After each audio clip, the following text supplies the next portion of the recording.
Hey guys, Rich from Rich Mid Gaming. Hope everyone is doing fantastically well. And I'm really excited about this one today, guys, because it's something I've been really looking forward to ever since Games Workshop announced it a month or so ago, I think it was. It seems to be a really quick turnaround.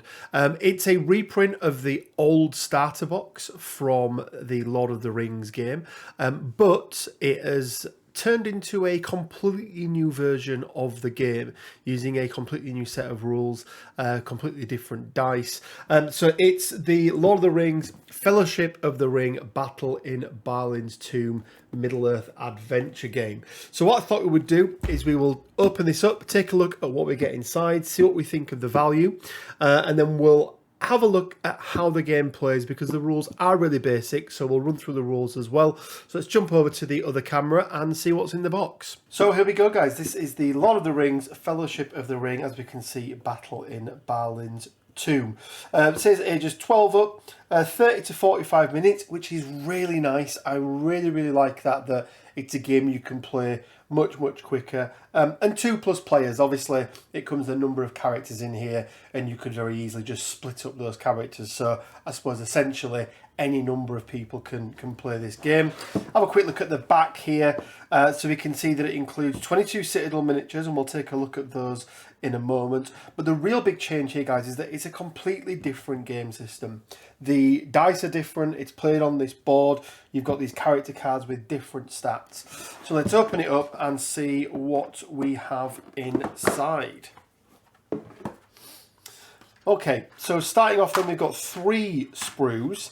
Now, this sprue here, I believe, I want to just take a closer look at these, but I'm almost certain this is the sprue that you get. Yes, it is, absolutely. So this is the Fellowship of the Ring sprue that you get from GW themselves online. It's the exact same characters. Now, that retails itself for £30 on the GW Workshop. Now, are these, or at least in my opinion, are these the best figures of each of these characters? Absolutely not. No, there are much better versions. I always think that, in particular, Gimli looks really goofy with how, you know, the fact that his axes are almost as tall as him and he's dual wielding them. Legolas kind of isn't even looking in the right direction.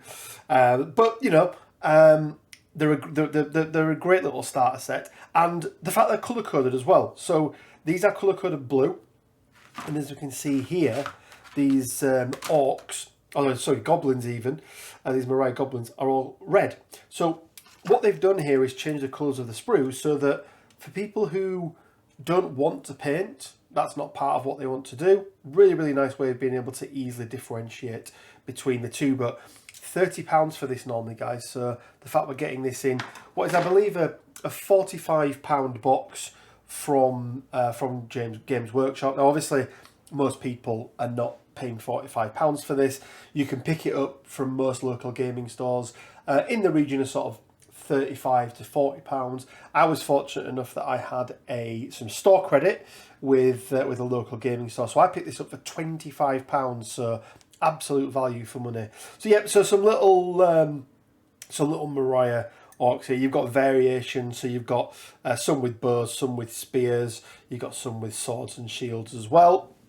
And then, as they say in the film, they have a cave troll.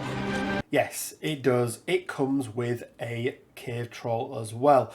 Now, this is obviously a plastic version, but again, I think this is going to be, you know, sort of £5-10 worth of plastic here as well, or at least in terms of what they would normally charge for it. Super detailed. Really looking forward to putting that together.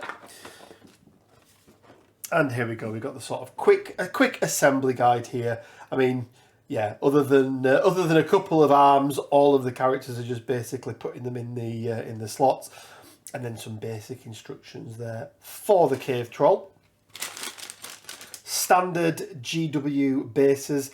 I'm gonna say this, guys. I hate these slit bases with the slit characters. I'd much rather just have to glue them down. Now, these are the dice that we get with the game, and you can see here that the colour-coded dice are for the varying different colours of sprues that we get. So we've got a grey die here for the cave troll. We've obviously then got 2 blue dice for our heroes or our fellowship. And then, sorry, 3 blue dice even, I do apologise. 3 blue dice for those guys. And then we've got 2 red dice for the goblins as well. Cards here. Let's open these up and take a look.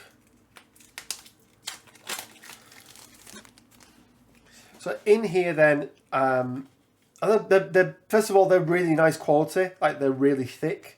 Now you can see that we've moved away and we've very much simplified each hero's sort of tactics card. You know, if you look at Frodo in the actual game itself, the main game, he's got lots more rules and things like that. But you can see here we've got move, so that is the number of squares that this character can move. How many attack dice he rolls, how many defense dice he rolls, and then how many wounds he has. He has an ability, so enemies may only attack Frodo if they are adjacent to him. So that means that, you know, ranged characters are not going to be able to attack him. And then he's got the One Ring ability as well. So interesting. So each character has a different One Ring ability, and then their own ability as well. But as you can see, each character has its own individual card. And yeah, like I say, very much simplified. Here then we've got various different... Save that to one side a second. Okay, so we've got various different cards then for the evil, forces of evil as well. So Moria Goblin with shield, Moria Goblin with spear, Moria Goblin with bow, and then obviously they have a cave troll.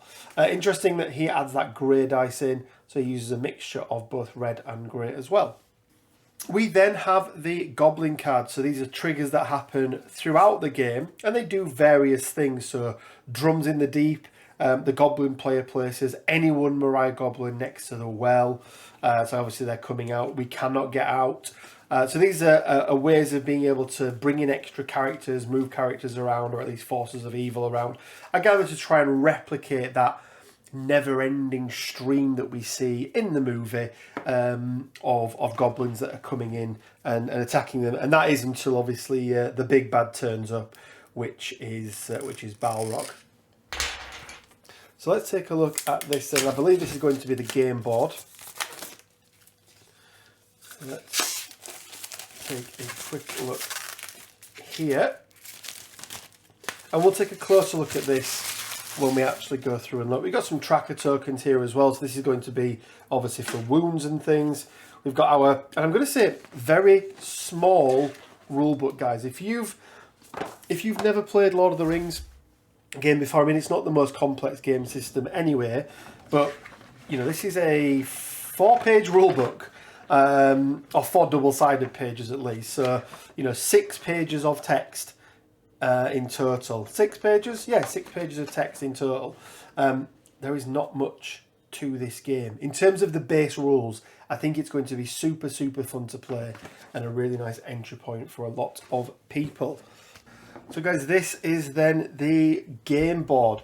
So you may not be able to see this here, but because they are really, really thin, the way that they've done it, as to not sort of ruin the immersion, if you like. But I'm going to try and move it up. But if you can see there, rather than there being sort of lines drawn all over it, they've just got these little crosses here that dictate an individual space. So it doesn't spoil the immersion. You've then got some sort of pre-configuration, so it's showing you exactly where certain characters are going to have to be. So you've got the tomb here that Gimli stood atop of. You've got Boromir is going to be stood here. Legolas is stood here. Aragorn is stood here. The troll, if you've got it, is coming in here. There's all these different spaces. So there's an up space here. So this is going to be an elevated part around the side. You've got Gandalf and the 4 hobbits that are going to be stood here. And obviously all of your goblins are going to be coming out from here as well. So guys, I'm going to go away. I'm going to put all these things together, and then we're going to come back and we're going to run through just really quickly how the rules work, how to play the game, and why I think this is a great addition to the Lord of the Rings, or should I say the Middle Earth strategy battle game from Games Workshop, and just a really fun board game to play. Okay guys, so when it comes to setting up the board itself for a game, use the same setup every single time. Now first of all, we've got our 9 members of the Fellowship, and as I mentioned earlier, every space in the board, or for each of the characters there's a space in the board, so I've put down them there, and you just find just like put down Aragorn and then put down Legolas in the middle. So this is going to be the starting position for each of the games on how the good player is set up. So as you can see, we've got a turn tracker along the top. So it's played over 12 rounds, starting obviously with turn 1. And there are a number of ways for each side to win the game. So for the Fellowship player wins if at the end of the 12th turn, there are 3 or more members of the Fellowship left that have not been defeated. Now, one of them has to be Frodo Baggins. So the Ringbearer, all the way back here, needs to make sure that he stays alive. If at the end of the 12th turn, there are 3 or more members of the Fellowship remaining, but Frodo has been defeated, then that is actually a draw. Now, the Goblin player wins if at the end of the 12th turn, there are less than 3 members of the Fellowship remaining. So it's really all out war. There are no victory points or anything that you can pick up during the game itself. It is just basically for the Fellowship, they need to last until the 12th round with Frodo still alive and 2 other members, and the Goblins just need to attack them basically and try and kill as many of them as they can. Now, for the Goblin side setup, you'll see that we've got this little square here. Now, this is going to be the entry point for the Goblins. As you can see there, this is where all the Goblins come rushing in from the movie. Now, as the Goblin player, you get a little bit more flexibility. You get to choose any 9 Goblins to start with. So I'm going to start sensible, or at least what I think is sensible. I'm going to put 3 Goblin Bowmen at the back here. Then in front of them, I'm going to put 3 Goblin Spearmen. Now, to be able to attack in this game, you have to be, unless otherwise stated, adjacent to your enemy. Now, what does that mean? Well, it means that if this Moria Goblin with sword and spear wants to attack Boromir, for example, he has to be in either this square, or this square. Diagonal doesn't work. However, with spears, you can attack from up to 2 squares away. So 2 squares away. So meaning that you can attack there from further away. Obviously, ranged weapons and other such things have different abilities as well, and we'll go through each of those when we look at the character cards. And then finishing up, I'm going to put these guys with their shields because, as you would imagine, they have some better defense, or at least not necessarily better defense, but they may make a reroll when they roll. So another chance to be able to deflect what's incoming. Now, you do get 12 characters for the side of the Goblins. So we just put the other characters away to one side, including the Cave Troll, because that is not yet ready to come into the game. So the last thing we need to do then is sort our Goblin card. Now, these are certain triggers that are going to happen at the beginning of every single turn. Now, depending on what turn it is, will determine how many of these cards we draw. But to start off, we need to go in and take a look for the They Have a Cave Troll card. Now, this basically triggers the Cave Troll to come into the game. So you want to take that and put it to one side for the moment. We then give these cards a quick shuffle. Now, I've already pre-shuffled these, so they're already pretty well done. Place 6 cards face down. 2, 3, 4, 5, 6. Leave them to one side for the moment. We then put the They Have a Cave Troll back in the deck. Give this a really good shuffle once again. There we go. And then we pop these cards back on top of the 6 that we've already shuffled, and then pop these to one side for the moment, because we will be using those at the start of turn 2. We don't use them at the start of turn 1. So we've got all of our characters in place. We've got all of our reinforcements put to the side. Our Goblin deck is set. So it's time to take turn 1. Now in this game, the evil side always has the first turn. And during a turn, each character gets to make basically a move and then an attack. And they can choose to resolve those in either order, but each need to be resolved before the other one can be started. So you can't move a little bit and then do an attack and then move away.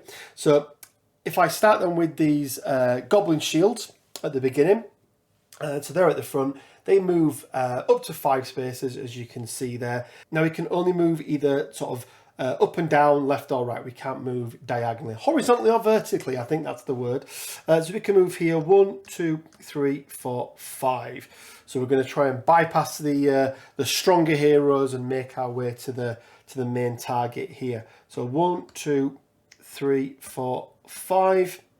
And then 1, 2, 3, 4, 5. We'll maybe throw him in as a bit of cannon fodder. Now, there is line of sight in this game, and there are things that are sort of impassable and will block things as well. Now, they are dictated by these little red markings along the side here. So if you imagine we're in Balin's Tomb, these are the pillars that are coming all the way up. So if you're stood behind them, it's going to block line of sight, but also you can't move over them as well. And the tomb itself, so Balin's Tomb, will also block line of sight, I believe, only for goblins, dwarves, and the hobbits as well. So if you're one of the humans or one of the elves, and you're stood behind it, you're not going to get any benefit from the line of sight. Now, next up, I'm going to move my Goblin Spears. So Goblin Spears, as you can also see, move 5, but they can attack an enemy up to 2 squares away. Now, I did see a playthrough of this earlier in the week, and I was a little bit confused because they moved up to, say, for example, 1, 2, 3, 4, 5, and they made an attack 2 squares away, like this. Now, in my head, Legolas is now 3 squares away, so 1, 2, 3. But I'm going to play it how I saw it played by somebody else. But let me know down in the comments section below, do you think that's right? Do you think that 2 squares away is where Legolas is now, or would it be here? I suppose, is that only 1 square away then? I'm not entirely sure, but I would see that as being 2 squares away, because you'd have to move twice to be on that square. So, but I'm going to play it as I'm going to play it as I think it should be, because I don't think a spear can attack that far. So my other spearmen are going to move up as well. 1, 2, 3, 4, 5, and then 1, 2, 3, 4, 5 there. So on to our goblins then. And as I mentioned before, as we can see on the card, they have the ability that they can shoot at range. Therefore, anything they can see, they can shoot. When couldn't you see something? As we mentioned, we got the line of sight blockers here and the tomb for certain characters. The only other thing that blocks line of sight is the cave troll. So you can shoot through characters, but it will block it if they are stood behind a cave troll. The idea being that it's so big. So the goblins, or this first goblin here, is going to take a shot into, let's go for Legolas, because he only has 2 wounds.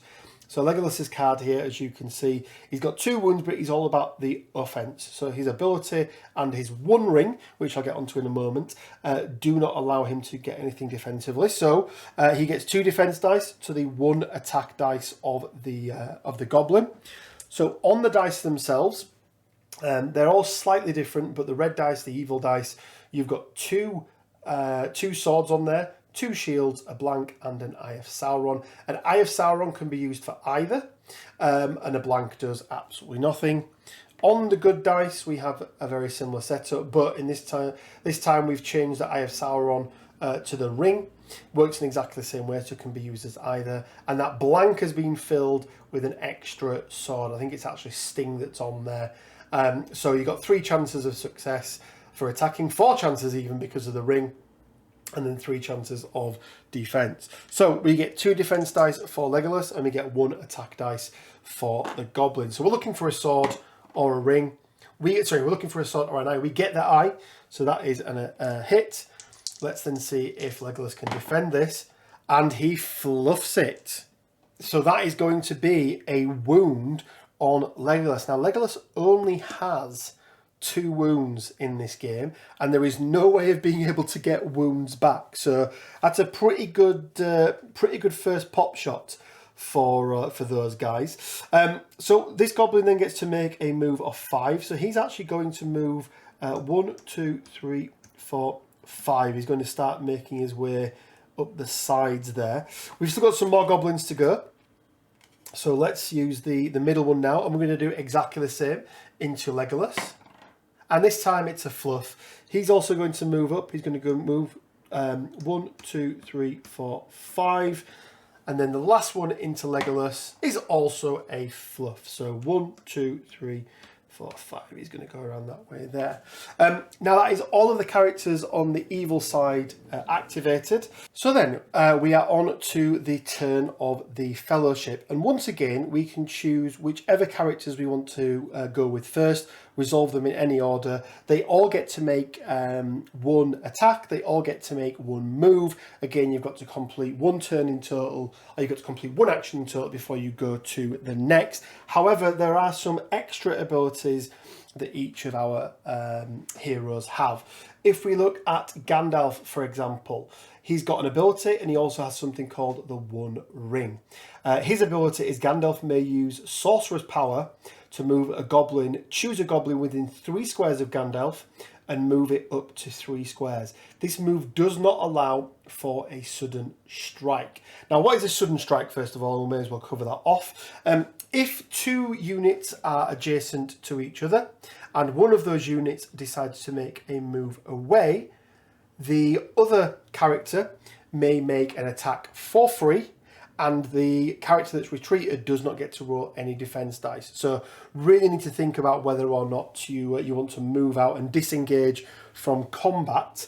However, his ability to move people around doesn't do that. He's then also got the One Ring. If Gandalf rolls a ring when making an attack roll, he may immediately make another attack against another enemy up to 5 squares away. This can be used only once per turn, so you can't do it sort of time and time again.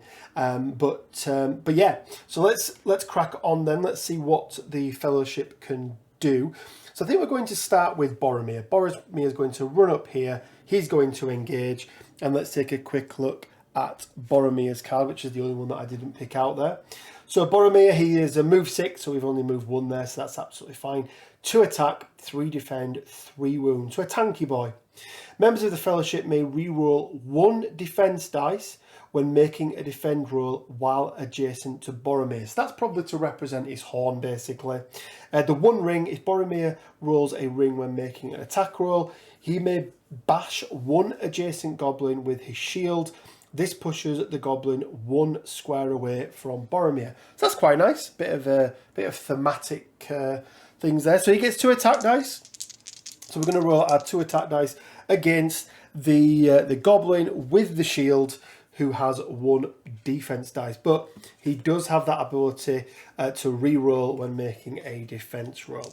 So again, we're looking for rings and we're looking for hits. 2 hits into the goblin. Now, the goblin can roll, should he wish, but he only has 1 wound. So even if he rolls 1 dice and gets a defense, he's taken off the board anyway. So models that we take off, we move back into the pile for the evil guys, because they can come back in. For the Fellowship, they're done. Once a model's removed, as I mentioned, there's no way of being able to get those wounds back. So guys, once all the characters have taken their full turn, which I've done here off camera, this is not a full playthrough, this is just a quick how to play, but I wanted to show you what happens in turn 2 so you get an idea of the goblin card. So once again, we move, actually first of all we move up to turn 2. All the goblins that we've defeated have been moved to here. As you can see, we formed a little defensive circle around Frodo there, but at the start of each turn after turn 1, we get to draw, as the evil player, one of these goblin cards. Now they do actually start to increase in how many you get. So from turns 2 through to 5, we draw 1 card.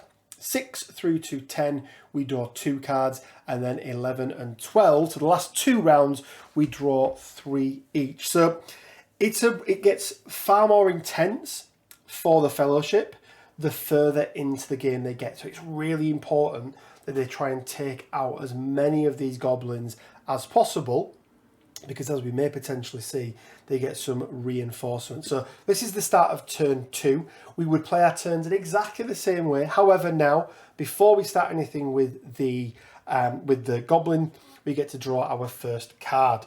So let's take a look at what that is. And it is Goblin Reinforcements. Any 2 Moria Goblins in the entrance to Balin's Tomb. So we get 2 reinforcements this turn. So we can pick any 2 that we want. I would probably pick, and this is the entrance, by the way, that they're blocked, so they block line of sight, but also you can't go into them. I would definitely pick some more bowmen, and yeah, I would put them in there, and then I would continue my turn in exactly the same way. So guys, it's a super cool game. I think it's going to take about 45 minutes to an hour to play your first one, but it's something you can do really, really easily. Definitely one that you can play with the kids over Christmas. It's coming up to Christmas. It's a great Christmas present. It's a great segue game between a tabletop miniatures game and a board game. I would say in its heart, it is a board game that just happens to use miniatures. So I think it's a super, super buy, and it's one that I will definitely playing over Christmas. My kids are definitely Lord of the Rings fans, so it's one that they'll probably play with me. But the rules are simple enough that even somebody who's never played miniatures games can come into and play it as well. So there we are, guys. That is the Lord of the Rings Battle of Balin Tomb quick unboxing and a quick how to play it. You saw there the rules are really, really simple, really, really straightforward. One thing I didn't mention that it gives you in the book, and as I say, this book, there's really not much to it. It's only a fair few pages, but I did like some of the challenges that they set you in here as well. So there's some challenges for the Fellowship and some challenges for the goblins here as well. So the Fellowship, for example, I'm not going to read them all out, but they've got hobbits really are remarkable creatures. Defeat the cave troll with any of the 4 hobbits. You've got protect the halflings, so have either Merry or Pippin alive at the end of the 12 turns. For the Moria team, you've got Troll Chain. Defeat any 2 non-adjacent members of the Fellowship with a cave troll in a single game. The time of many's over. The one that I think I really like is Pointy-eared Elvish Princeling, which is defeat Legolas with the Moria Goblin with a bow. So there's some really nice extra little flavour things in there. On the surface, guys, and actually the rules are very straightforward. That doesn't mean winning a game is easy. I think the pressure is on for the Fellowship player in this. I think it's a harder game for the Fellowship player. Now, what you're probably going to find is that people want to play as the Fellowship because they're the cool ones. But yeah, it's definitely harder for the Fellowship, I would say, and it does take some thinking out as to how you're going to last those 12 rounds, because it really is attrition. It's, you know, as soon as you lose 1 character, 2 characters, it does become a lot harder. But guys, hopefully you've enjoyed this. We may do a live playthrough or even a recorded playthrough of the game at some point on the channel, but it's one I can highly recommend picking up. As I say, Games Workshop £45, but you can pick it up for 35 quid most places. It is selling out quick, so if you are wanting a copy, I would highly recommend heading over to your local gaming store and making sure you pick one up. They do come out on Saturday, so that's tomorrow, so you've still got time to go collect it on open day. And guys, as always, it leaves me with just enough time to say stay well, keep safe, and until next time, bye for now.